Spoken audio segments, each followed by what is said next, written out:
What's up, everybody?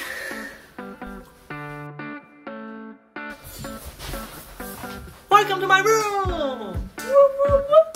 Welcome to my first vlog from my lovely bedroom. Also, as you can see, my partner's right here too, trying to say hi, you know. Always trying to be in my videos and pictures and everything.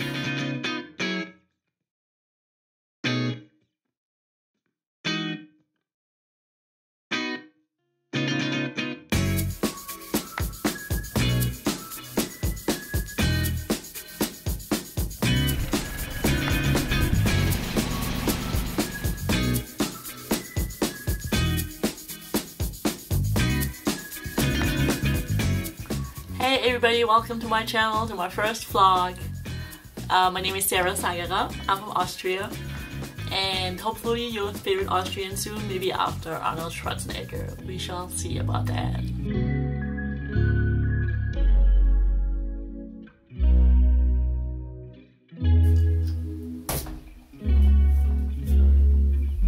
Reminding me of how lonely I am actually. Never leaves my side, ever. Actually, it's an Airbnb. We rent this room out, but I don't really have a bedroom, so I'm staying here now since we don't want anybody to come because of coronavirus and we don't want to risk anything. The past month I've been really busy, so now I'm finally doing this video. I was staying in Palermo for a month, which is in Sicily, part of Italy. It's such a nice area. So I was a Division 1 basketball athlete until last May when I graduated. And unfortunately my career ended early because I tore my ACL. And of course you can be an impact when you're injured, but not as much as you would like to, especially when you're a senior and really worked hard to be where you're at and in the shape you are. Yeah, it was a very painful and hard road to recovery for sure. I might do a different vlog on that one day if you would like to hear about my surgery, about my injury and getting back and everything, but please let me know below in the comment section if you would like to hear my road to recovery more. I would love to do a video about it. I have a lot of cool stories about it. I had to work myself back out. So if I had the chance to train with a professional basketball team called Palermo, Sicily by car, they were so nice to take me in their team to train so I can get my self-confidence back, because it's just so different if you train 5-on-5 than if you train with a trainer and stuff. Like, we had 7-8 practices a week and weights 2-3 times a week, so it was really good for me to get my self-confidence back, play against some really great players and had some great coaches there, and it was a great experience. Unfortunately, it got cut short because most people know COVID-19. Unfortunately, especially Italy got hit really hard, and it's really sad. Palermo is just such a unique, beautiful city. So the city has around 650,000 people, way more people than my little tiny town that I grew up at. It's called Trevling, has around like 3,000 people. So I'm from the countryside, grew up with my sheep and chicken and my cats. The good thing was that I was staying at Mondello Beach. Mondello Beach is usually a very crowded place to be at. Fortunately, I was there in February, and in February there are not as many people. And you probably don't want to be there in the summertime because way too many people for this beach. Since I'm Austrian, this was really nice for me because it was nice and warm. But it was funny because people that were in Palermo were all wearing jackets, were like, you have to be careful, it gets cold. And I was like, nah, I'm good. So around with shorts and shirt, I was like, yep, this is great temperature for me. Oh, it was just a little bit too cold to jump into the ocean, but I'm sure now it would be warm enough. And it's just very nice view. I enjoy it. The water is so clear. The touring cafe was my absolute favorite. They had great arancini. I love these little rice balls. I usually would get them with spinach in it, and they're so delicious. I would just go there after practice and just get me one of those. Probably not the healthiest snack, but it was so good. The cannoli are so good. They're so addicting. I tried not to eat too many of those, but when my family came to visit me, they loved it too, and we bought them all the time. They're so good. So you definitely need to try those when you get there. The street signs are only suggestions. It's so cool to drive there actually. I really love driving there. Like, and also when you have 2 lines, they make like 3-4 lines out of it. Just watch it for yourself. and also some very tight streets, so a lot of cars, their mirrors were broken off because like you just drive so crazy close by other people, the mirror, you can hit a mirror so easily. Like when you park on the side of the street, you have to put the mirror in because otherwise somebody will hit your mirror. You can see on most cars that they got hit somewhere. Like there's no car that looks so nice and new. I mean, there might be some cars that look nice and new, but it won't be long until they look like old car that was hit a lot of times by a lot of different cars, believe me. That was very interesting. The people there are so nice. Most of them do not speak English. What you have to do is put the translator out and try to talk to them like this. I really want to pick up an Italian though, and they have a lot of cool music. I really enjoy their music.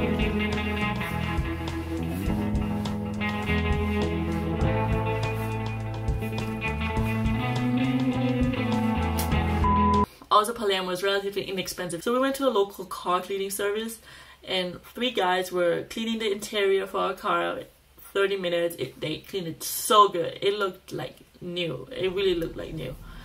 And they only wanted us to pay 7 euros, where you usually pay like 50 euros easily. And we wanted to give them a lot of tip too, and they didn't want to take too much tip at all. We were like, okay, this was great service, like you guys deserve way more money than 7 euros for the 30 minutes you cleaned the interior. But they didn't want to take it. They were like, no, don't give it to us. Like, and we were like, no, take it. Like, he almost got mad at us because we were like, no, we want to give that to you. So don't do the same mistake that we did.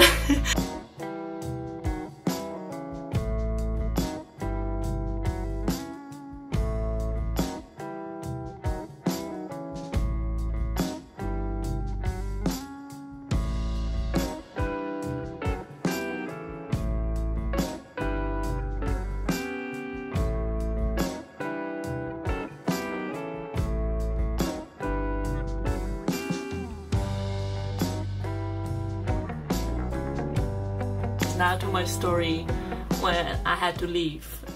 I probably overreacted just a little bit. I freaked out though. Southern Italy was not very impacted by the coronavirus, but the northern Italy was very badly.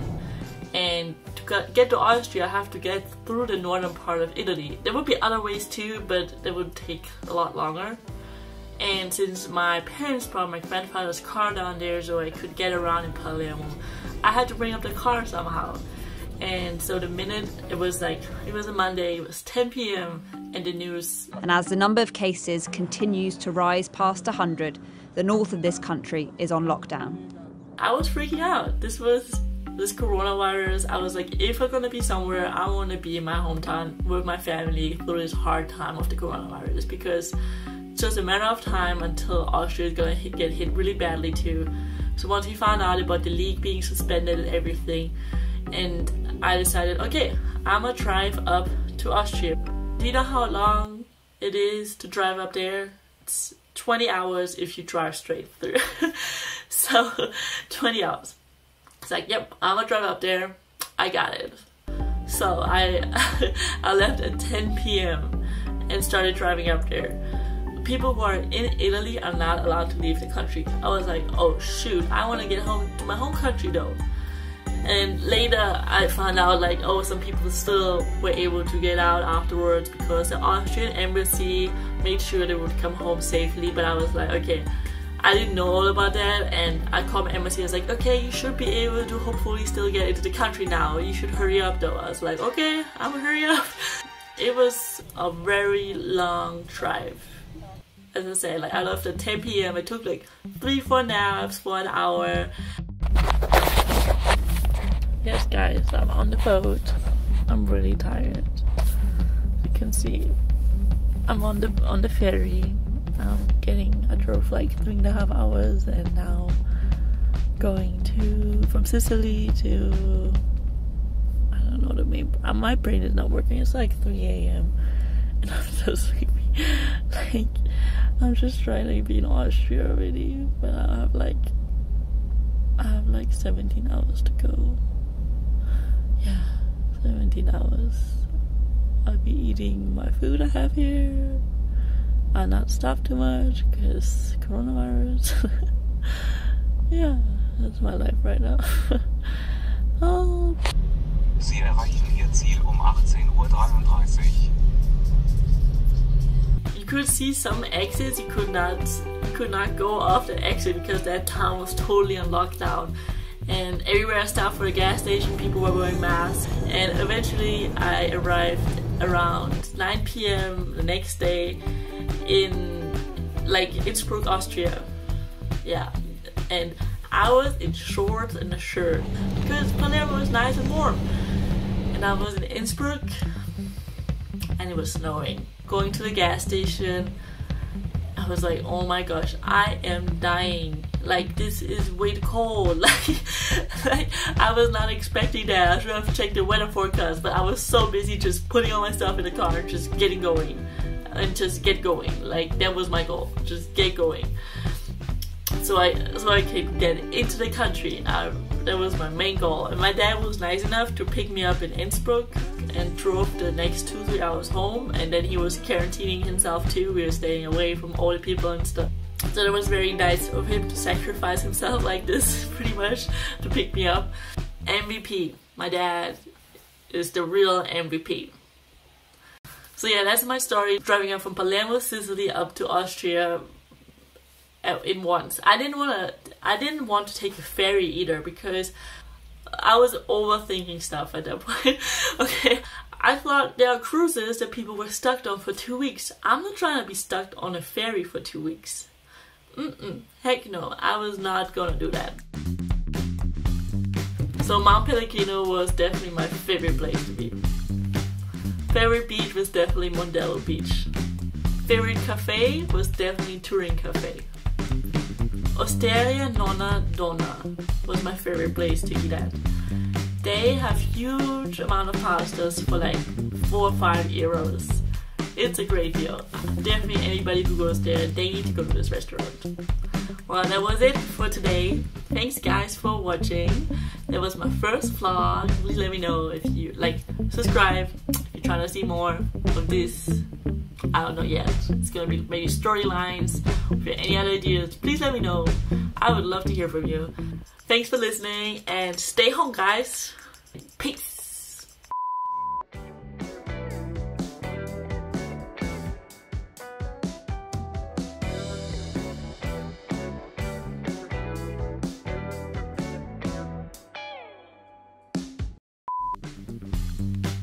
I'm moving back and forth.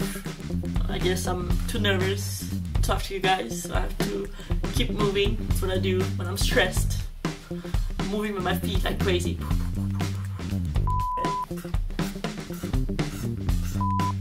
I'm staying at home. I hope you do too.